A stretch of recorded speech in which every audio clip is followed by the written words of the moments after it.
উনি পক্ষপাতিত্ব ভাই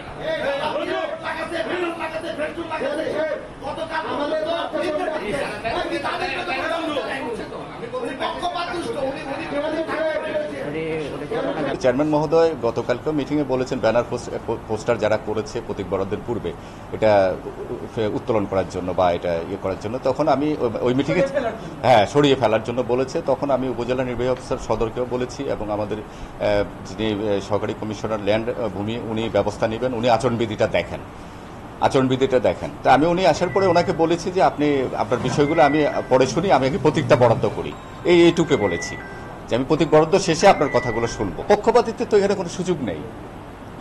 আমি এই অঞ্চলের মানুষও না, আমি এখানে কাজ করতে এসেছি, সততা দিয়ে আমি কাজ করছি। গত 19 বছর আমি চাকরি করছি আল্লাহর রহমতে, আমি আগামীতেও সততা দিয়ে কাজ করব, এটাই আমার বিশ্বাস। আমি উপজেলা চেয়ারম্যান হিসেবে প্রতি ঈদের আগে শুভেচ্ছা ব্যানার লাগাতাম, আমি এবারও লাগিয়েছিলাম। আমি সেই ব্যানার কিন্তু নির্বাচন কমিশনার বলার আগেই খুলে নিয়েছি।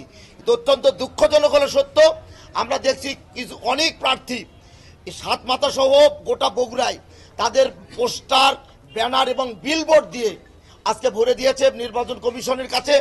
বারবার কথা বলার পরে আজ পর্যন্ত ব্যবস্থা গ্রহণ করেনি। গতকাল জেলা আইন শৃঙ্খলা কমিটির মিটিংয়ে এবং নির্বাচন সংক্রান্ত মিটিংয়েও সেই কথাটা বলেছি, এখন পর্যন্ত কোনো কাজ বাস্তবায়ন হয়নি। আজকে আমি এই কথাটা বলার সাথে সাথে রিটার্নিং অফিসার আমার সাথে এটা নিয়ে ডিফার করেছে। উনি একসময় হেপে কথা বলেছে। আমি মনে করি এই রিটার্নিং অফিসার উনি পক্ষপাত দুষ্ট। উনি মানে এখানে নিরপেক্ষ সরকার যেটা চাচ্ছে নিরপেক্ষ গ্রহণযোগ্য নির্বাচন, শান্তিপূর্ণ নির্বাচন করার সেই কাজটি উনি করতে পারবেন বলে আমার মনে হচ্ছে না। আমি আজকেই ওনার বিরুদ্ধে নির্বাচন কমিশনে কমপ্লেন করব, যাতে ওনাকে এখান থেকে সরে দিয়ে যোগ্য মানুষ যে আইন বাস্তবায়ন করতে পারবে, আইন বাস্তবায়ন করে একটা সুষ্ঠু সুন্দর নির্বাচন আমাদেরকে উপহার দিতে পারবে, সেরকম মানুষকে চেয়ারে বসানো দরকার।